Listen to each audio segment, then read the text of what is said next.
I don't want to just be a one-man band and bring a demo in and say, okay, just, you know, play this. Although there've been a couple where I thought that, and everybody pretty much agreed that the demo's good. We don't need to change it too much. But most of the time I want to hear what people have got to, you know, bring to it. Makeup. I'm sweating yet? I'm sweating, spitzing. Bad day for a replay, so I'm skipping the downside. Lizard in a whirlwind, monkey in a trash bin. That's just the bright spots.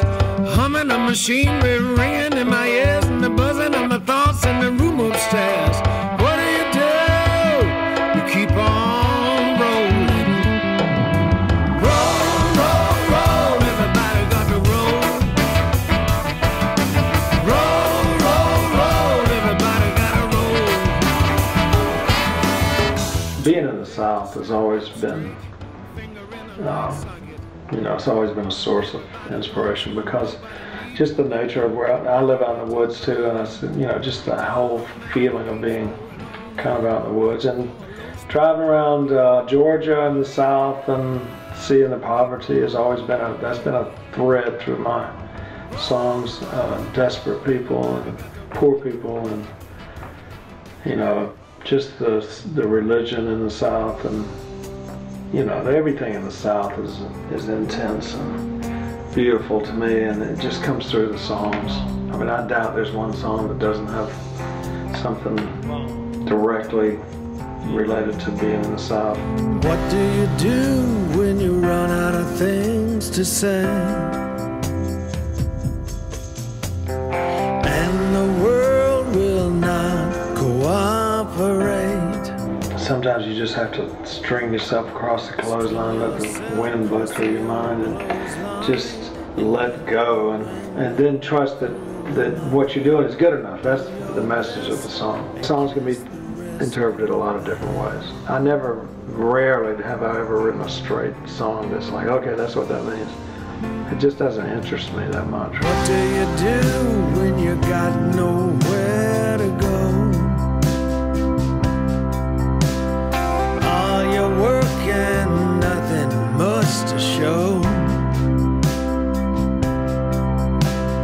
Maybe you just walk around like a stranger in your own hometown. Do your best now, kiss the rest goodbye.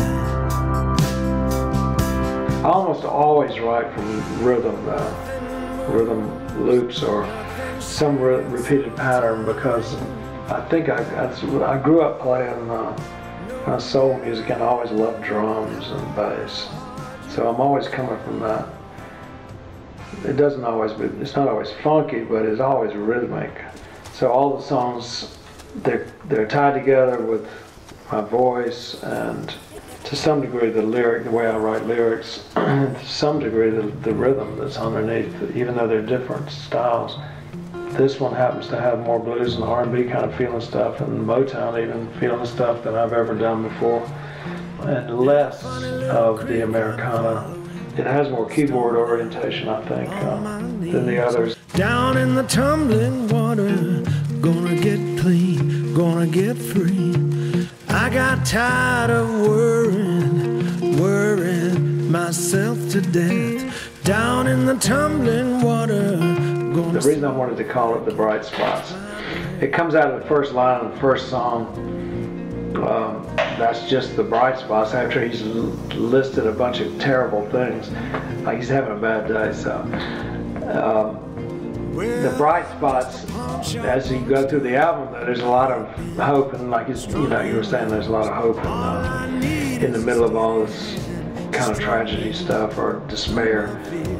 In fact, hope kind of is winning out on it. So I think that's why I chose the bright spots. The hope that's coming out of a lot of these characters' situations when they should be kind of lost, but they're finding their way somehow. So it asks the eternal question: are these really bright spots?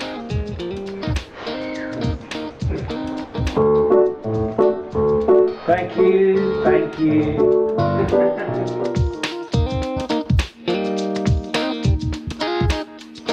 to be wild and free, high as you want to be. Now ain't that what you want? Ain't that what you need? Yeah, to float above it all, laughing even if you fall. Oh yeah, let the rest of the clowns go on.